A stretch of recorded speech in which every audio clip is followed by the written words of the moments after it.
નમસ્કાર મિત્રો, આજનો આપણો ટોપિક છે લેવલ 1માં ચેપ્ટર 92, ચેપ્ટર 92 અને એમાં વાક્ય નંબર 911થી 920 આપણે આજે શીખવાના છે. તો ચાલો શરૂ કરીએ. પહેલું વાક્ય છે વાક્ય નંબર 911.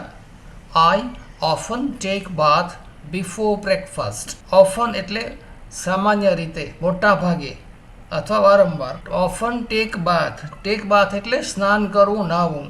ઓફન ટેક બાથ એટલે મોટા ભાગે હું સ્નાન કરું છું. મોટા ભાગે હું સ્નાન કરું છું. ક્યારે? તો કે બિફોર એટલે પહેલાં, આફ્ટર એટલે પછી. બિફોર એટલે પહેલાં અને બ્રેકફાસ્ટ એટલે નાસ્તો. એટલે કે હું મોટા ભાગે અથવા સામાન્ય રીતે સવારના નાસ્તા પહેલાં સ્નાન કરું છું.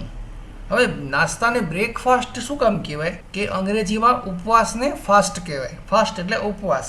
તો તમે સવારે ઉઠો ત્યારે તમે સળંગ 7-8 કલાક કે 10 કલાક સુધી તમે કાંઈ ખાધું હોતું નથી, એટલે એક પ્રકારનો ઉપવાસ ગણાય. એ ઉપવાસ તમે સવારે નાસ્તાથી તોડો છો, એટલા માટે એને બ્રેકફાસ્ટ કહેવાય.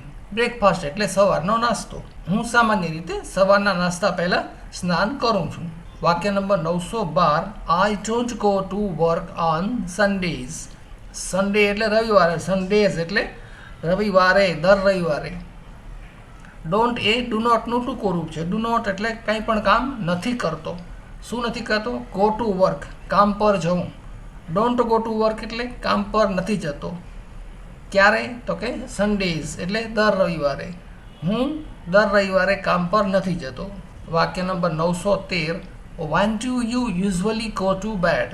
યુઝ્યુઅલી એટલે પણ થાય મોટા ભાગે અથવા સામાન્ય રીતે. સામાન્ય રીતે ગો ટુ બેડ એટલે સુવા જવું.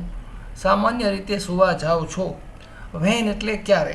વેન ડુ યુ એટલે તમે ક્યારે. તમે ક્યારે યુઝ્યુઅલી સામાન્ય રીતે સુવા જાઓ છો. તમે સામાન્ય રીતે કેટલા વાગે સુવા જાઓ છો કે સૂઈ જાઓ છો. વાક્ય number 914. Closing your eyes helps you think better. Close કરવું એટલે બંધ કરવું, ને ક્લોઝિંગ યોર આઈઝ એટલે તમારી આંખો બંધ કરવી. હેલ્પ્સ એટલે મદદ કરે છે. યુ તમને, થિંક એટલે વિચારવું, ને બેટર એટલે વધારે સારું. Good, better, best. એમાં બેટર છે કમ્પેરેટિવ ડિગ્રી છે. બેટર એટલે વધારે સારું.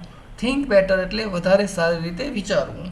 આંખો બંધ કરવાથી તમે વધારે સારી રીતે વિચાર કરી શકો છો. Closing your eyes helps you think better. વાક્ય નંબર 915. Are these the glasses you were looking for. Are these, આ જો ધીસ એટલે THIS, ધીસનું આ બહુવચન છે. અને ધી ગ્લાસીસ એટલે ચશ્મા. ચશ્મા એક નંગ હોય તો પણ બહુવચનમાં જ બોલાય, એટલે એમાં આર આવે. આર ધીસ ગ્લાસીસ, શું આ એ જ ચશ્મા છે?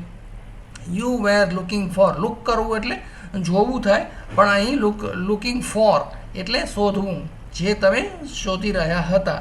શું આ એ જ ચશ્મા છે જે તમે શોધી રહ્યા હતા? Are these the glasses you were looking for. વાક્ય નંબર 916. A friend in need is a friend indeed. Friend એટલે તો દોસ્ત, મિત્ર એ તો તમને ખબર છે, પણ ઇન નીડ એટલે જરૂર હોવી, જરૂરિયાત હોવી. ઇન નીડ એટલે જરૂરિયાત હોવી કે જરૂરિયાતના સમયમાં. Is a friend in did. In did એટલે ખરેખર. એટલે કે જે મિત્ર જરૂરિયાતના સમયે મદદ કરે એ જ સાચો મિત્ર છે કે ખરેખર મિત્ર છે. ફ્રેન્ડ ઇન ડીડ એટલે ખરેખર મિત્ર છે, સાચો મિત્ર છે. વાક્ય number 917. Is there anywhere you want to go. Anywhere એટલે ક્યાંય પણ, અને વોન્ટ એટલે ઈચ્છતા હો, ટુ ગો એટલે જવા ઈચ્છતા હો. યુ વોન્ટ ટુ ગો એટલે તમે જવા ઈચ્છો છો. એનીવેર ક્યાંય પણ. એવી કોઈ જગ્યા છે, ઇઝ ધેર એનીવેર, એવી કોઈ જગ્યા છે કે જ્યાં તમે જવા ઈચ્છતા હો. કોઈ મહેમાન આવ્યા હોય ને આપણે પૂછતા હોય ને કે તમારે અહીંયા ક્યાંય જવું છે, તો હું આવું, મૂકવા આવું કે સાથે આવું. વાક્ય number 918. What are your thoughts on the situation. Situation એટલે પરિસ્થિતિ. થોટ્સ એટલે વિચારો. વોટ આર યોર થોટ્સ, તમારા વિચારો શું છે? ઓન ધી સિચ્યુએશન, પરિસ્થિતિ પર. આ પરિસ્થિતિ પર કે આ પરિસ્થિતિ વિશે તમારા શું વિચારો છે, અથવા તો તમે આ પરિસ્થિતિ વિશે શું વિચારો છો? વાક્ય number 919. Do you want me to open the Windows. Windows એટલે બારીઓ, અને વોન્ટ મી એટલે મને ઈચ્છો છો ટુ ઓપન, ખોલવા માટે. ધી વિન્ડોઝ, બારીઓ.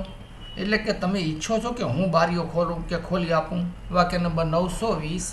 અમન and Mary become friends right away. Right away એટલે તરત જ, જેવા મળ્યા કે તરત ફ્રેન્ડ બની ગયા.